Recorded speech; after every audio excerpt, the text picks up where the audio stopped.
Nagpaalala naman si Senate President Koko Pimentel kaugnay sa planong ipalabas ng Kamara ang umunoy sex video ni Senadora de Lima.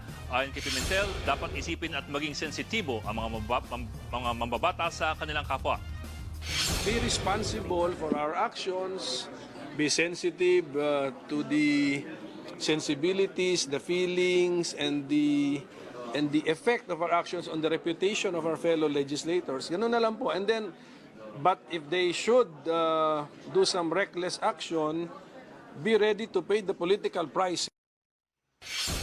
Maging si Senadora po may pag-aalangan sa pagpapalabas sa video.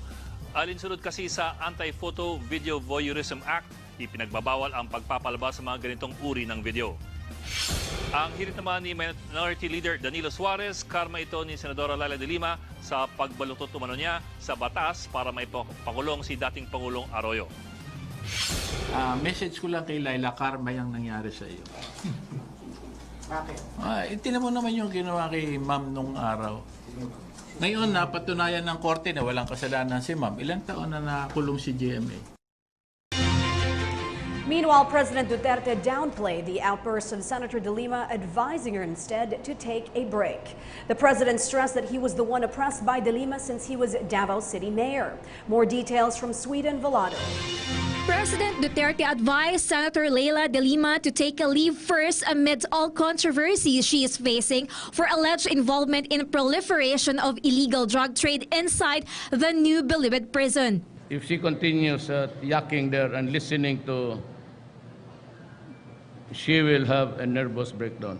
The president announced this before he left for Vietnam. He said it was de Lima who attacked him first when she threw tirades against him for violating human rights due to extrajudicial killings. She talked about me harping on extrajudicial killing. And yet, to that date, no case is filed. I was investigated once by the rapport, Philip Alston, and she was to have me investigated again by the UN through a new. Ako yung opinion, tapos ako po. The president, on the other hand, apologized again to Pampanga Governor Amado Espino Jr., board member Raul Sison, and former provincial administrator Rafael Baraan, whose names were mistakenly included in the narco list. But the president clarified that he is not sorry for the involvement of Espino and Baraan in smuggling of metallic black sand. It is my duty to tell the nation what's happening. But it is also my duty that if I commit wrong, I should apologize. That is the way to go in this world. Si Espino, it has nothing to do with drugs, but he's also facing a charge in the Sandigan, same, smuggling of black sand. According to President Duterte, he will release a new narco list when he returns from Vietnam. It includes names of judges, congressmen, mayors, barangay captains, police officials, and 1 to 2 personalities from the side of military. Meanwhile, in an ambush interview, Senator de Lima previously asked the president if he likes her because of putting her under fire, especially in the House hearing. Mag-prank ka ako. When de Lima raided yung Muntinlupa, naka-battle gear siya. Garbo, the senior aide of Senator Rojas at that time, was inside. Yung police general na, yung one of those I read it publicly. Kaya nabasa ninyo, what was going inside? There was a nightclub inside. Women of all ages were free to enter and leave.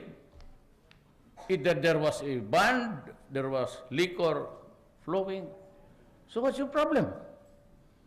Why be afraid to go to prison? Anyway, you're enjoying the life of a free. That is how corrupt the Philippines was. Dito, patay ka sigurado. Hindi ako nagbibiro. I'm telling everybody, Every meeting sa cabinet, sinasabi ko talaga, nandiyan sila. Do not fucking... This will be a clean government.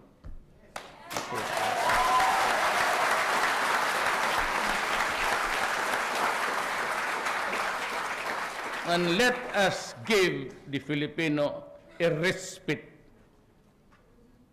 of the agony and suffering. Kaya kayo, you guys, when you go home, there will be changes. I will not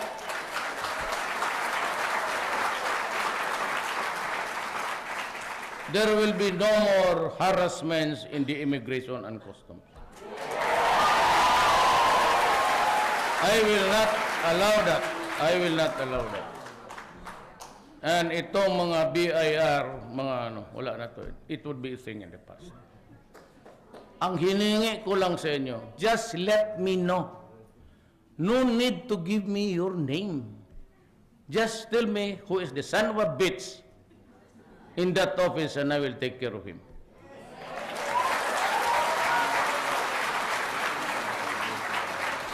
At sinasabi ko doon sa mga, huwag ninyo akong pahiyaan. Do not put me to shame while I declare all of the things are now implemented and you do exactly what I prohibit you to do.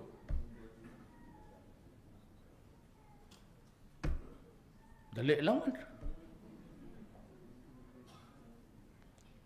Now, why am I so predisposed to because we are suffering a crisis. We need to build a country. We are left behind. There are millions of you, including you, you're going out of your country just to work, to earn a living. Tapos, ganunin mo, then you do this to my country, my God. I will not allow you to exist even for 1 minute. Just to be very, very brutally frank with you. I am not a killer, but if you want me to be one, so be it. There's really no problem. A lot of improving, a lot of new cemeteries. They call it a park, heavenly. There was one heavenly, something heavenly place. You go there. 216 billion. And they wanted me to build a rehabilitation center. I do not have that money because the president who allowed it also to bloom never expected that it would reach. It would cost us 216 billion for food, education, health. So what's the lesson? Sige. You imagine the three. Magtindig kami dyan. Nanonood ba kayo sa debate? Was I good? Ano kayo? Kung hindi ako na presidente, anong nangyari? Yan pag-isipan niyo. I ran without money. For the entire island of the Philippines, I did not even have one barangay captain outside of Davao City. Wala akong congressman isa except yung nephew ko sa Davao, yung anak ni Nograles. Nakalaban ko. Wala talaga. Walang governor except Aimee, Marcos, and si Abet Garcia ng Bataan, pati sa... Sino ang taga-Agusan dito? Agusan del Norte. Nanalo ako sa Agusan del Norte. I won by about 1,000. Bakit? Just tell them bakit.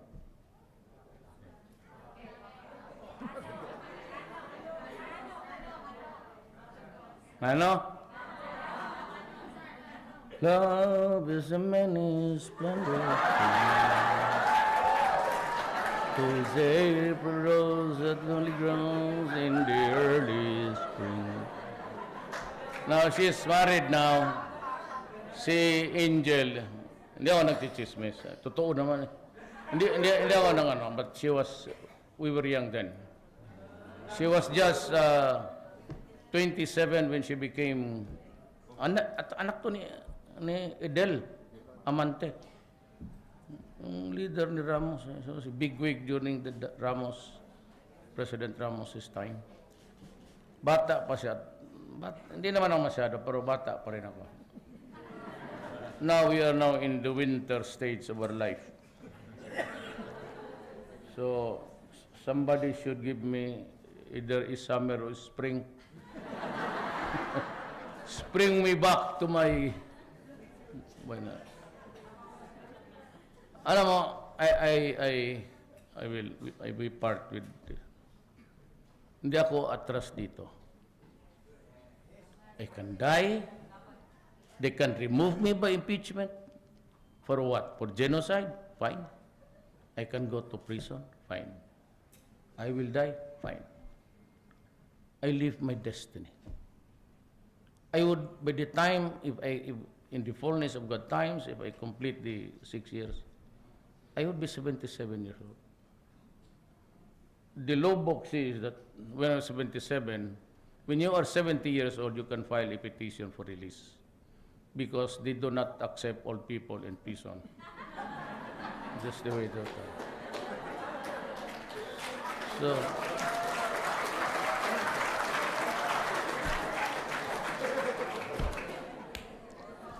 now, bakit ngayon maraming natatrabaho ng pulis? Because then the police were afraid of the apparatus of drug syndicates, just like in South America. The same style.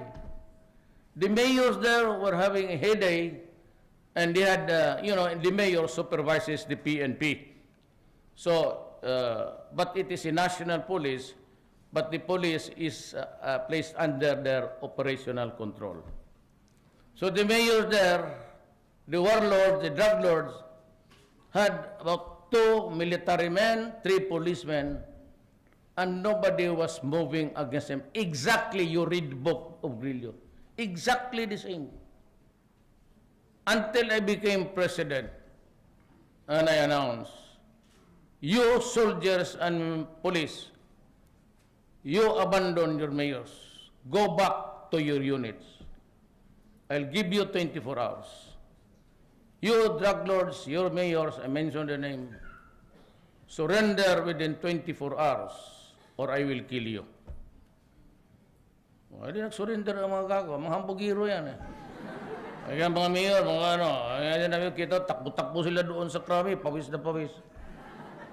Then I said that I have declared war against it. Either I sink and swim there, basta it has to end. And I will not stop until the last pusher is removed from the streets. Until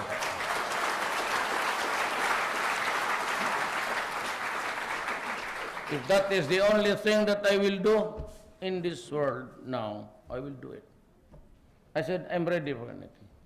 For after all, I never really expected to be president. But I got 15 million, 6 million majority from my nearest opponent. Why?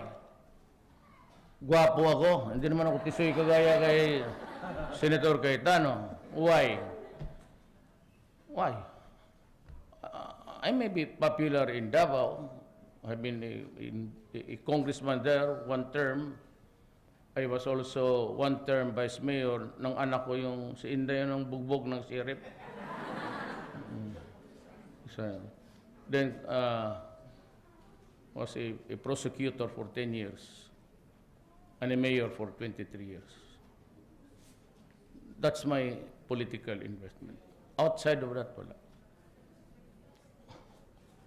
Why did I win? Why? Tell you. It was in the messaging. Galit ang tao na walang ginagawa sa gobyerno kundi mangurakot. Alam ko. Galit ang tao kasi yung bayan niya nilulong sa droga at walang ginagawa.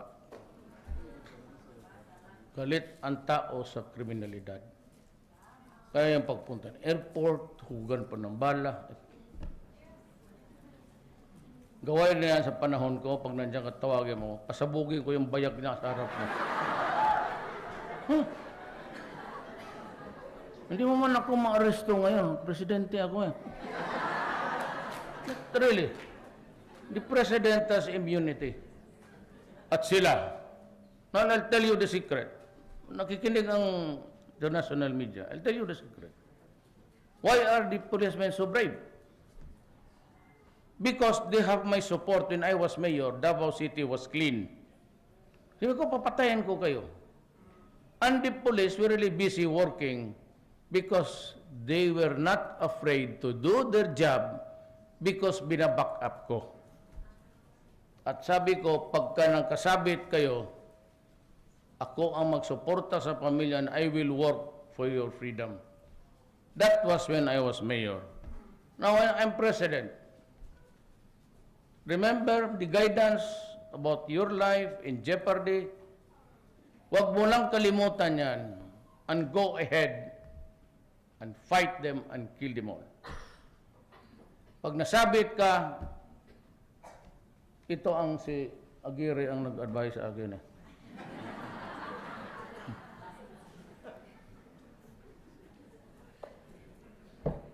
Kaya kasali ito sa co-conspirator.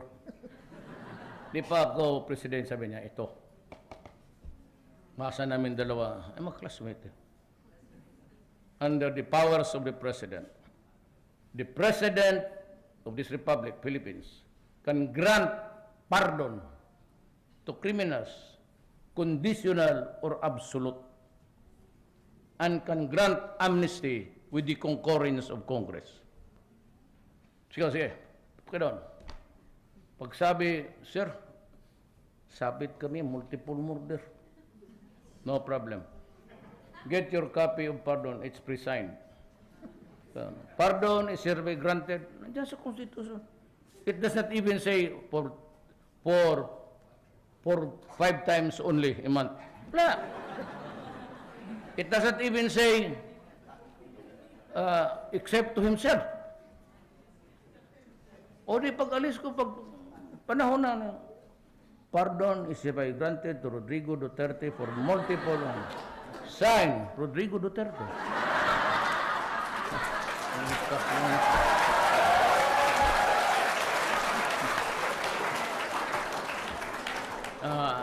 Seriously now, I'm just really joking to lighten up your mood. I've been telling stories about sordid details. And I know that you are sad after this, just thinking about what was revealed to you now. But just remember that I take it as a, I said I never won. I never really believed that I'd win. So it was my messaging was very simple. You were there during the debates. Sabi ko, I promise the Filipinos these things, and I will do it. Maraming salamat po.